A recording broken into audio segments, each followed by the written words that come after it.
Hello everyone, good afternoon. Je vais faire mon discours en français, si vous le permettez. Excellences, chers partenaires et amis, mesdames et messieurs, je suis profondément honoré de prendre la parole aujourd'hui à l'occasion de cette 4e édition du Forum international vers le Sud, dans cette ville de Sorrent, baignée par cette Méditerranée que nous avons en commun. Je tiens tout d'abord à adresser mes remerciements les plus sincères au gouvernement italien pour son accueil et son engagement constant en faveur de la coopération euro-méditerranéenne, ainsi qu'à Ambrosetti pour l'organisation remarquable de ce rendez-vous devenu maintenant incontournable. Ce forum est bien plus qu'un événement, c'est un espace d'écoute, de dialogue et d'élaboration d'une vision collective pour notre région. Le thème qui nous réunit pendant cette séance, une nouvelle vision énergétique pour le Sud, s'inscrit pleinement dans l'esprit d'un partenariat ambitieux et équilibré entre les deux rives. Il s'agit d'une réponse commune aux défis que nous partageons.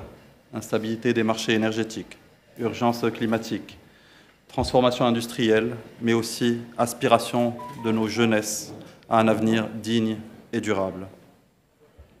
À ces défis, nous ne pouvons répondre que par une conviction claire, celle de construire un avenir énergétique fondé sur la solidarité, la souveraineté, la co-construction dans le respect mutuel.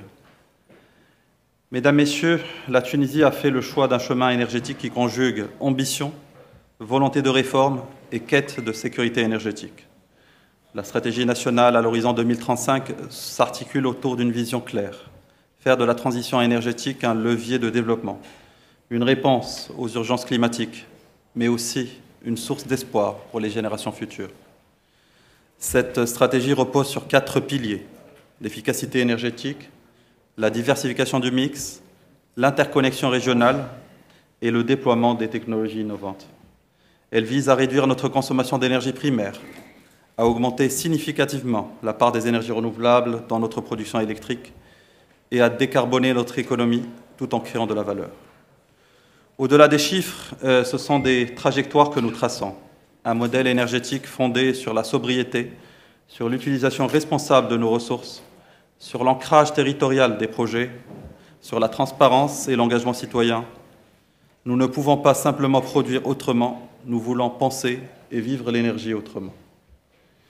J'ai dit au-delà des chiffres, mais je veux ouvrir une parenthèse. Monsieur Giovannini m'a interpellé tout à l'heure en citant l'exemple du Bangladesh et ses 5 millions d'installations ou de petites installations photovoltaïques résidentielles. C'est vrai que le chiffre m'a interpellé. Du coup, directement, j'ai ouvert mon Google, mon Excel pour faire des calculs. Oui, c'est un modèle à suivre, ces installations ou ces petites installations résidentielles. Ces 5 millions d'installations, aujourd'hui, participent à hauteur de 1% du mix électrique au Bangladesh. Je voulais citer l'exemple tunisien aussi.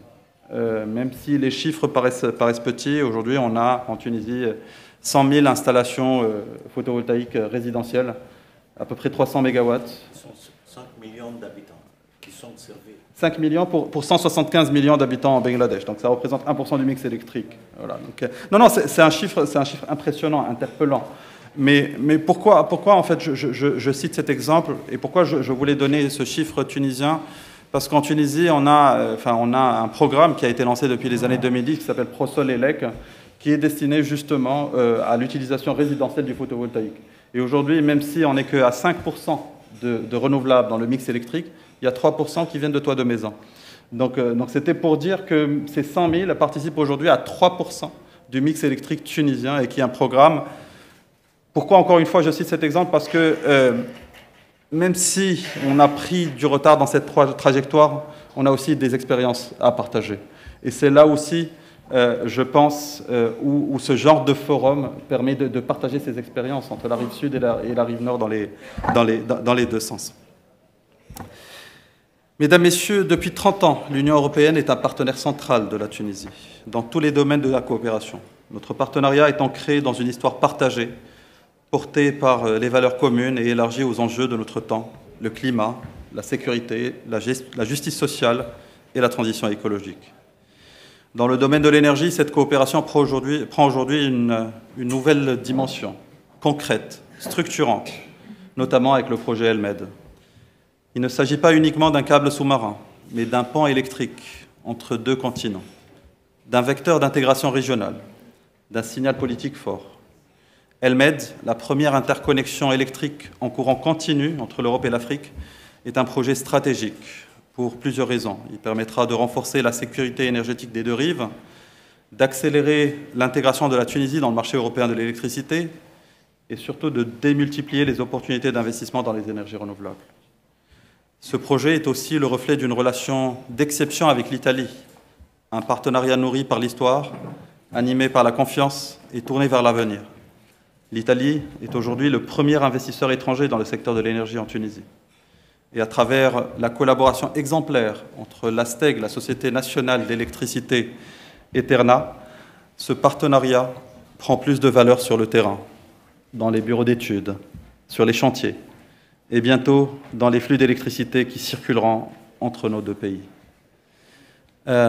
Personnellement, on me reproche de faire beaucoup d'éloges au projet ELMED, mais bon, c'est un peu personnel, c'est un projet qui me tient particulièrement à cœur, parce que dans une vie antérieure, j'étais chef de projet ELMED pour la Bird, quand j'étais à la Bird, donc dans le financement à l'ASTEC qui a été offert. Mesdames, Messieurs, nous croyons fermement que la transition énergétique en Méditerranée passe par l'interconnexion. Interconnexion des réseaux, mais aussi des volontés, des savoir-faire et des visions.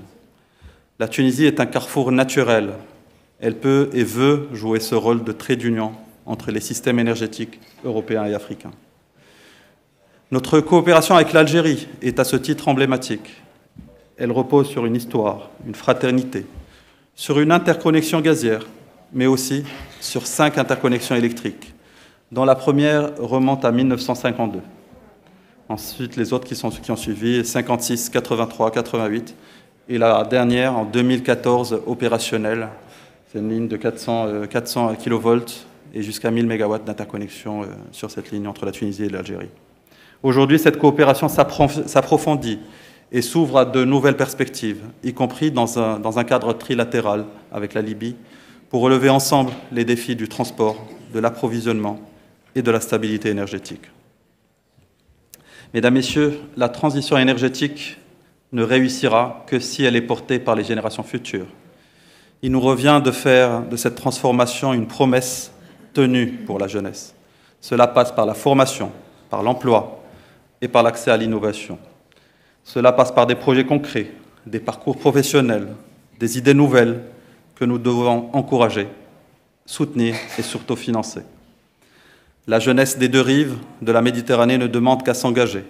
Donnons-lui les moyens de le faire.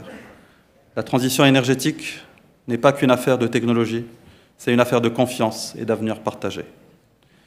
Excellences, Mesdames et Messieurs, la coopération méditerranéenne ne peut plus être un horizon abstrait. Elle doit être une réalité concrète, visible, partagée.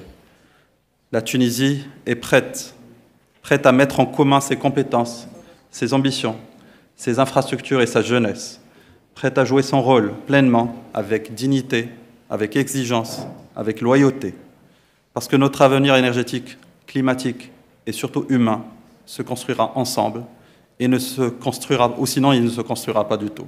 Merci beaucoup.